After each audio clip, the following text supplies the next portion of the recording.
What if the key to a sharper memory, a more peaceful heart, and a stronger connection with loved ones wasn't medicine, therapy, or even conversation, but simply a pen and paper? It sounds too simple, almost naive, doesn't it? Purpose is often nestled in the smallest rituals, pouring a cup of tea, feeding the birds, or simply opening a blank page and letting thoughts spill out. For seniors like Martha, each entry becomes an act of gentle rebellion against invisibility. It's a declaration: I am still here. My story is still unfolding, even if it's just for me. In a world that sometimes seems to shrink as children move away and friends fade into memory, journaling quietly expands one's inner landscape. It carves out a private space where every emotion, memory, and hope is not only allowed, but welcomed. As Martha writes, she discovers that her mind, once clouded by routine and solitude, sharpens. She recalls details as she jots down memories: the color of her husband's favorite sweater, the way her son's laughter echoed through the house on summer afternoons. Scientists call this memory consolidation, a process where recalling and recording events strengthens neural pathways. But for Martha, it simply feels like remembering how to feel alive. Journaling doesn't require eloquence. Some days, Martha scribbles a list of things she saw: 3 finches at the feeder, clouds shaped like old hats, the sound of her neighbor's lawnmower. On others, she writes a letter to her younger self, forgiving mistakes, celebrating small victories, and promising to be kinder tomorrow. The beauty is in the honesty, not the poetry. And in that honesty, she finds a peace that conversation sometimes can't provide. Experts have noted that the act of writing by hand especially engages the brain in unique ways. It's a physical meditation, slowing the heart rate, focusing the mind, and grounding the body in the here and now. For seniors who struggle with anxiety or restless thoughts, this can be a gentle anchor. The pen becomes a lifeline, tethering them to the present moment even as they wander through the past. But the benefits don't end there. As Martha continues her journaling routine, she notices her sleep improves.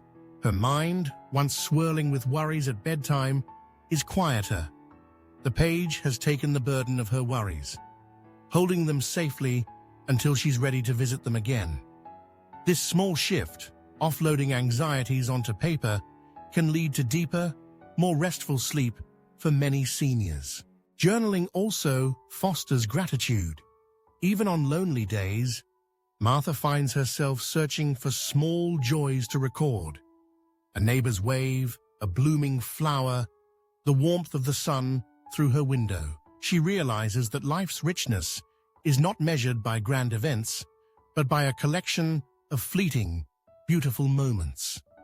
And as she writes them down, she treasures them twice, once in living and again in remembering.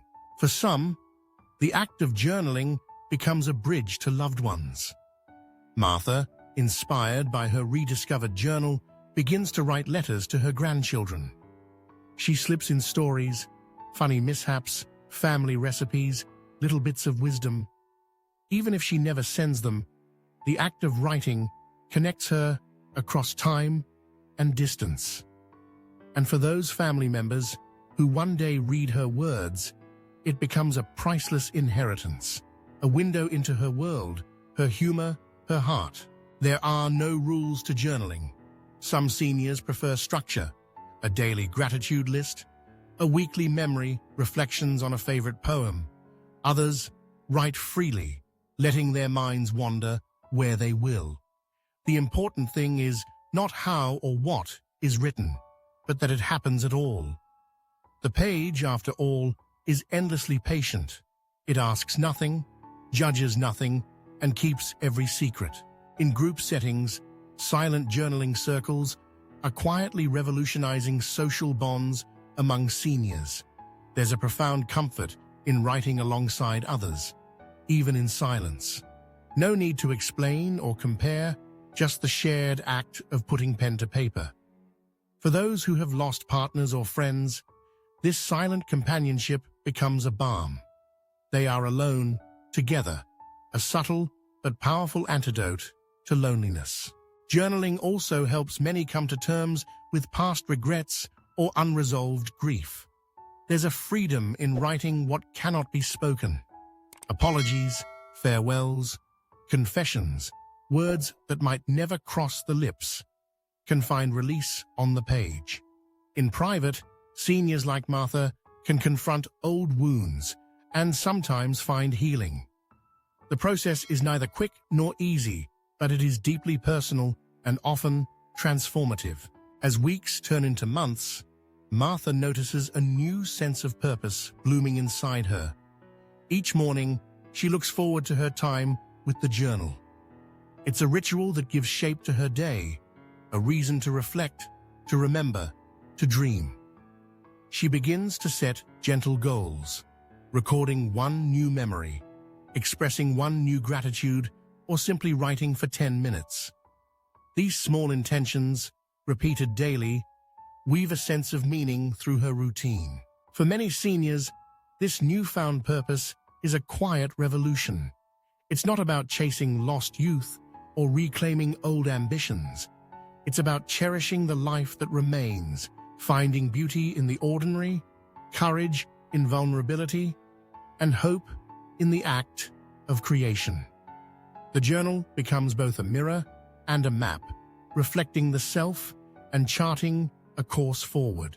In the end, the act of journaling is a gift, one that costs nothing but time and gives back in ways that are both subtle and profound. It sharpens memory, soothes the heart, and deepens connections, not just with others, but with oneself. For seniors like Martha, it's a gentle reminder that every life, no matter how quiet, is a story worth telling. And sometimes, the simple act of writing that story down is enough to transform everything. In this fast-paced world where everything seems to change in the blink of an eye, it's easy to feel left behind. Technology evolves, trends come and go, and social media platforms sprout up like wildflowers after a spring rain. Seniors especially are told time and again to keep up with the latest gadgets, the newest apps, the endless stream of updates. It can feel overwhelming, as if the world is spinning just a little too quickly. But there is something gentle that asks nothing more of you than your presence. It waits patiently, never rushing, never judging. That something is journaling. Journaling doesn't care about your spelling or grammar. It doesn't mind if your handwriting wobbles or your thoughts wander. In fact, the messier the page, the more honest it often is. To journal is to step into a quiet ritual, a practice that becomes a mirror, reflecting your truest self back to you. It is a soft landing, a safe place, a sanctuary. And when you return to it regularly, even if only for a few minutes each day, it can quietly transform your life. But there's a secret that many people don't expect at first. Journaling isn't just about processing feelings or passing time. It can awaken something vibrant, creativity that you might not have realized was still inside you. So many seniors begin journaling to cope with loneliness, grief, or the aches of growing older, only to discover new stories waiting to be told. Some start writing poetry, crafting short stories, or shaping the beginnings of memoirs. A few form clubs or share their writings with friends. Others print out their thoughts and leave them for children and grandchildren, a living legacy of words. Consider the story of an 88-year-old man in Ohio. He started journaling as a teenager, never intending for anyone to read his private thoughts. But in his golden years, he gathered those entries and published them in a book called Pages Between Heartbeats. It wasn't a bestseller because it was polished or perfect. It was a local treasure because it was raw, honest, and real. And that is the soul of journaling. Rawness over perfection, honesty over structure, healing over performance. You don't need a plan to journal. You don't need a topic, or even something profound to say. The magic is in the beginning. Start with what you see. The clouds look heavy today.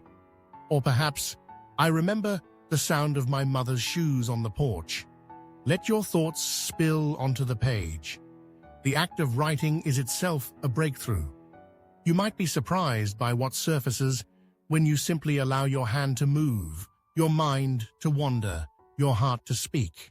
For those who are struggling with memory loss or the early signs of dementia, journaling can be especially comforting. Not because it's a cure, but because it is an anchor. It helps track thoughts, moods, and experiences. It becomes a place where reality can be gently shaped, and the self can remain visible, even when the mind begins to blur. Some family members have said, "Reading Mum's journal helps me feel close to her, even when she forgets who I am." That connection, that bridge across time and memory, is priceless. Gratitude journals are another powerful tool. Some people write down 3 things they're thankful for each day. The smell of fresh coffee, a call from an old friend, sunlight streaming through the curtains in the morning. At first, it might seem like a small thing, almost trivial. But over time, these simple acknowledgements of beauty and comfort shift the mind. They lift the fog of sadness or worry. They remind the heart that even in the mundane, there is something to celebrate, even in aging, especially in aging. Because what journaling really gives is control. As we grow older, so much of life can feel like a series of losses, of health, of friends, of strength, of things we once took for granted. Journaling gives you something to hold on to. It gives you a voice, a record, a sacred space that is yours alone. In a society that too often dismisses the elderly as passive or forgetful, journaling becomes an act of quiet rebellion. It is a declaration that your story matters. Every wrinkle holds a tale, every silence hides a symphony. Your life, no matter how ordinary it may seem, is a miracle when written down and witnessed in words. So, if you are listening to this, whether you are a parent, a grandparent, an elder, or a solitary soul, consider giving yourself this gift. You don't need a fancy notebook or a special pen. Any scrap of paper will do. Tonight or tomorrow morning, or whenever the world gets too loud or too quiet, find a moment for yourself. Begin. Write your truth. Write your pain. Write your joy. Don't worry about who will read it, if anyone ever does. Sometimes, the greatest healing comes not from being heard by others, but from finally listening to yourself. Journaling is not about producing a masterpiece. It's not about impressing anyone. It's about showing up for yourself, day after day, with honesty and compassion. It's about making space for all the parts of you, messy, joyful, grieving, hopeful. It's about remembering that you are still growing, still changing, still alive. So what will your first sentence be? Will it be a memory, a feeling, a hope, a question? There are no rules, no right or wrong answers, only the invitation to begin. Because every story matters, especially yours.